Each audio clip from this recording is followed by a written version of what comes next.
नमस्कार, स्वागत है आप सभी का। एफएम न्यूज देख रहे हैं आप और आपके साथ मैं हूं नितीशा बंसल। हिमाचल प्रदेश में विधानसभा चुनाव का ऐलान हो गया है। चुनाव आयोग ने आज तारीखों का ऐलान कर दिया है और ऐलान करते हुए उन्होंने कहा कि हिमाचल प्रदेश में एक चरण में चुनाव होगा। 12 नवंबर को मतदान होगा और 8 दिसंबर को काउंटिंग होगी। मुख्य निर्वाचन आयुक्त राजीव कुमार ने कहा कि हिमाचल में 55.07 लाख वोटर हैं।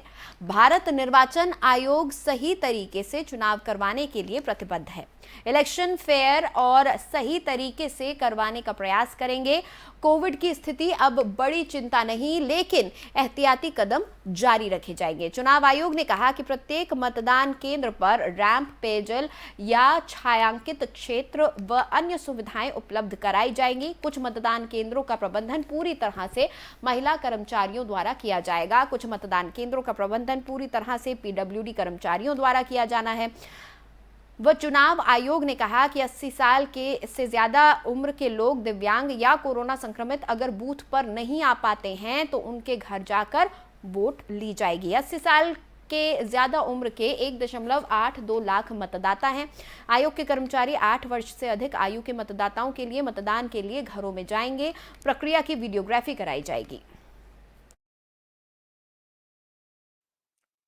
भारत निर्वाचन आयोग स्वतंत्र और निष्पक्ष, प्रलोभन मुक्त, इंड्यूसमेंट फ्री तरीके से विधानसभा का आगामी निर्वाचन चुनाव कराने के लिए प्रतिबद्ध है और हमारा प्रयास है कि वरिष्ठ नागरिकों, दिव्यांगजनों, महिलाओं, नए मतदाताओं सबकी भागीदारी बहुत ही सशक्त तरीके से आने वाले चुनावों में हो।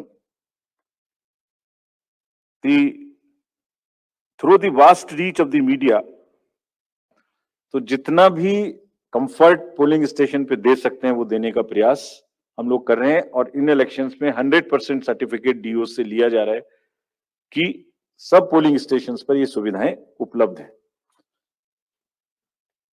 फ्रेंड्स, कुछ पोलिंग स्टेशन ऐसे होंगे जिसमें जो सिर्फ महिलाओं के द्वारा ही मैनेज्ड होंगे। All polling personal and also even the security staff 100% women oriented. So this is every assembly would have at least one and more in certain pockets. So महिलाओं के सशक्तिकरण को दर्शाने का चुनावों के इस माध्यम से भी हम लोग एक बहुत सशक्त माध्यम बनाने की कोशिश कर रहे हैं। The gazette notification would be 17th October. The election would be in one phase. Last date for nomination would be 25th October, that is Tuesday. Date for scrutiny would be 27th.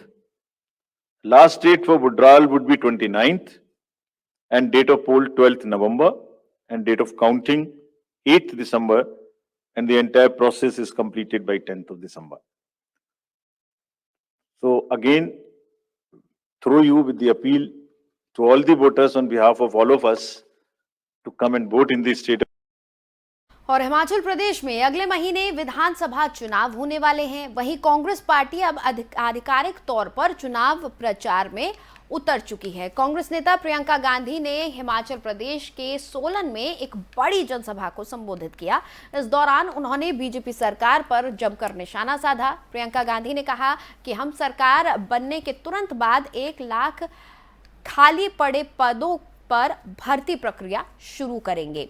Priyanka Gandhi ने BJP पर निशाना साधते हुए कहा कि BJP सरकार अपने बड़े बड़े उद्योगपतियों का फायदा कराती है, लेकिन क्या ये एक भी रोजगार देते हैं? प्रियंका ने अपने संबोधन में कहा कि इसकी गारंटी है कि हमारी सरकार बनी तो 2 निर्णय होंगे। उनकी सरकार बनते ही मंत्रिमंडल की पहली बैठक में जो निर्णय लिए जाएंगे, पहले मंत्रिमंडल की बैठक में 1 लाख युवाओं को रोजगार, ओपीएस की बहाली की जाएगी। इससे पहले हिमाचल प्रदेश में प्रचार अभियान की शुरुआत से पहले प्रियंका सोलन में मां शूलिनी के मंदिर में पूजा अर्चना करती भी नजर आई। उनको मालूम था कि ये प्रदेश आप चलाएंगे, कि इस प्रदेश को आप बनाएंगे। और उसी तरह से जो पहले मुख्यमंत्री जी वाईएस परमार जी थे, उन्होंने आपकी सहायता के साथ आपके सहयोग के साथ ये प्रदेश बनाया। इस प्रदेश को किसने बनाया? सिर्फ किसी एक पार्टी ने नहीं, एक सरकार ने नहीं। इस प्रदेश को यहाँ के कर्मचारियों ने बनाया। इस प्रदेश को यहाँ के युवाओं ने अपनी मेहनत से बनाया। यहाँ की महिलाओं ने बनाया जो दिन रात काम करती हैं। इस प्रदेश को यहाँ के वीरों ने बनाया जो सीमा पर हमारी सुरक्षा करते हैं और यहाँ पर अपनी आमदनी भेजते हैं। ये प्रदेश आपका है। तो आज ये चुनावी सभा नहीं है, ये एक सोचने का समय है, मंथन करने का समय है कि ये प्रदेश जो आपने बनाया, आगे बढ़कर इसका क्या होगा।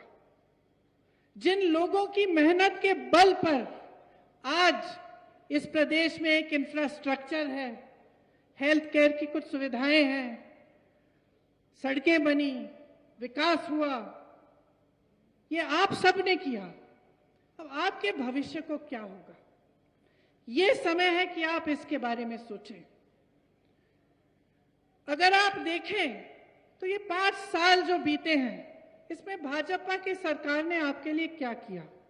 और मैं ये इसलिए नहीं कह रही हूं कि ये चुनाव है तो आलोचना करनी ही है, कि ये चुनाव है हम इस तरफ है वो उस तरफ है तो हाँ उनकी बुराई करनी है। नहीं, मैं एक वास्तविकता आपको बताना चाहती हूं। कर्मचारियों को लीजिए, आपके प्रदेश में तकरीबन 2 लाख कर्मचारी हैं। आज कहां है? धरने पे बैठे हैं, महीनों से धरने पे बैठे हैं, सरकार का एक प्रतिनिधि नहीं आया।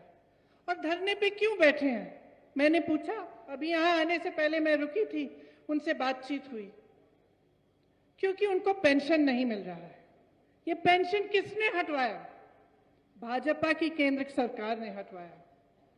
जब पेंशन को, पुराने पेंशन को देने की बात होती है तो क्या जवाब मिलता है इनसे? कहते हैं पैसा ही नहीं है। आप सब ये कहते हैं इकोनॉमी खराब हो जाएगी, पैसा नहीं है हमारे पास। अच्छा, आपके पास कर्मचारियों के पेंशन के लिए पैसा नहीं है, लेकिन बड़े बड़े उद्योगपति मित्र जो हैं आपके, उनके लोन आप माफ कर देते हैं। उनको तमाम पीएसयू पकड़ा देते हैं, उनको कोल्ड स्टोरेज दिलवा देते हैं। सेब के दाम, फसल के दाम वो तय करेंगे। और जो मेहनत कर रहा है कर्मचारी, उसके लिए आपके पास न समय है और न आपके पास पैसा है। और आप अपने मुंह से कहते हैं ये। तो मैं पूछना चाहती हूं कि इस प्रदेश के भविष्य का क्या होगा अगर एक ऐसी सरकार चलेगी जो कर्मचारी को नहीं मानती, उसका सम्मान नहीं करती, लेकिन सिर्फ अपने बड़े बड़े उद्योगपति मित्रों का सम्मान करती है। चलिए आगे बढ़ेंगे। उत्तर प्रदेश स्थित वाराणसी कोर्ट ने ज्ञानवापी मस्जिद मामले से जुड़ा एक बड़ा फैसला सुनाया है। कोर्ट ने वजूखाने में स्थित कथित तौर पर मिले शिवलिंग की कार्बन डेटिंग कराने की मांग वाली याचिका को खारिज कर दिया है। वाराणसी के जिला जज डॉक्टर अजय कृष्ण विश्वेश की अदालत इस मामले में फैसला उसने सुनाया है। इस मामले में हिंदू पक्ष की ओर से कोर्ट में कार्बन डेटिंग की मांग की गई थी, जिसके बाद कोर्ट ने यह फैसला सुनाया है। ज्ञानवापी मस्जिद मामले में 7 अक्टूबर को हिंदू पक्ष ने अपना स्पष्टीकरण प्रस्तुत करते हुए दावा किया था कि वजूखाने में मिला शिवलिंग उनके वाद का हिस्सा है। इस वजह से कथित शिवलिंग की कार्बन डेटिंग कराने की मांग रखी गई है। दरअसल हिंदू पक्ष जिसे शिवलिंग कह रहा है, उसे मुस्लिम पक्ष फव्वारा बता रहा है। हिंदू पक्ष की मांग थी कि कथित शिवलिंग की जांच के लिए कार्बन डेटिंग कराई जाए ताकि उसकी उम्र का पता चल सके और फिर दूध का दूध और पानी का पानी हो जाए। कार्बन डेटिंग की मांग 4 महिलाओं ने की थी। बता दें कि किसी वस्तु की उम्र या समय निर्धारण की विधि को कार्बन डेटिंग कहते हैं। इससे 20,000 साल पुरानी वस्तुओं की उम्र का पता लगाया जा सकता है।